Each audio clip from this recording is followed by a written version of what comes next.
नमस्ते, स्वागत छ यहाँहरूलाई मेरो च्यानलमा। आज म यहाँहरूसँग सजिलो अनि मिठो अन्डा करीको रेसिपी सेयर गर्न गइरहेको छु।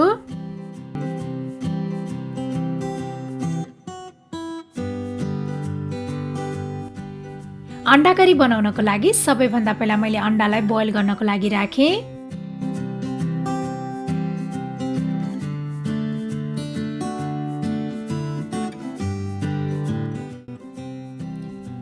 यो अन्डा चाहिँ राम्रोसँग बोइल भइसकेको छ। अब यसलाई चाहिँ चिसो पानीमा राख्नुपर्छ।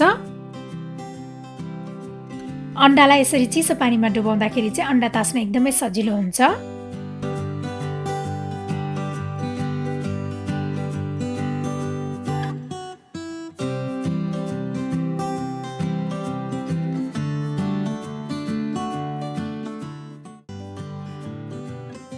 यो अन्डालाई चाहिँ हल्का फ्राई गर्नुपर्ने हुन्छ। यसको लागि मैले प्यानमा थोरै तेल राखेँ।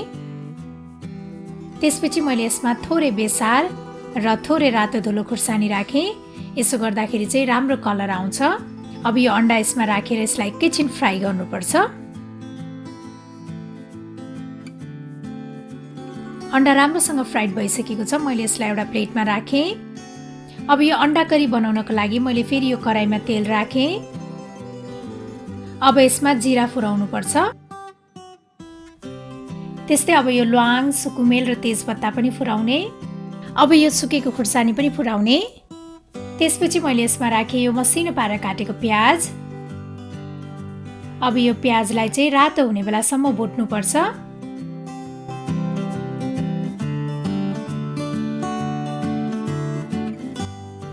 प्याज यतिको भएपछि मैले यसमा यो पिसेको अदुवा लसुन पनि राखेँ।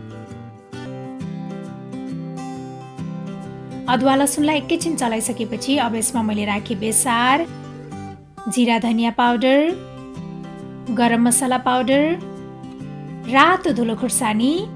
मैले चाहिँ यहाँ Kashmiri red chilli powder use गरेको छु। अब यसलाई एकैछिन चलाउने। त्यसपछि मैले लिएको छु यो टोमेटो प्युरी। मैले चाहिँ फ्रेस टमाटरलाई पिसेर लिएको छु। त्यस्तै मैले राखेँ नुन स्वाद अनुसार। अब यो सबैलाई राम्रोसँग मिक्स गर्ने।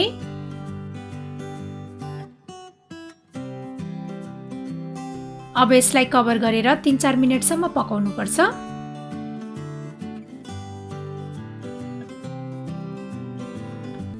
तीन 4 मिनेटपछि हाम्रो यो मसला राम्रोसँग पाकेको छ। अब यसमा मैले यो अन्डा राखेँ।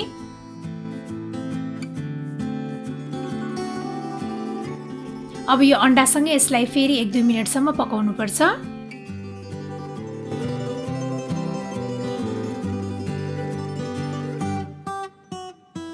यतिको भएपछि हाम्रो यो एग करी चाहिँ रेडी भइसकेको छ।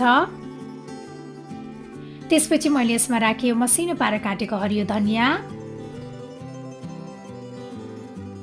अब यो स्वादिलो एग करी चाहिँ सर्भ गर्नको लागि रेडी भइसकेको छ। यसलाई चाहिँ राइस, पुलाव, नान, रोटी जेसँग सर्भ गर्दा पनि एकदमै मिठो हुन्छ।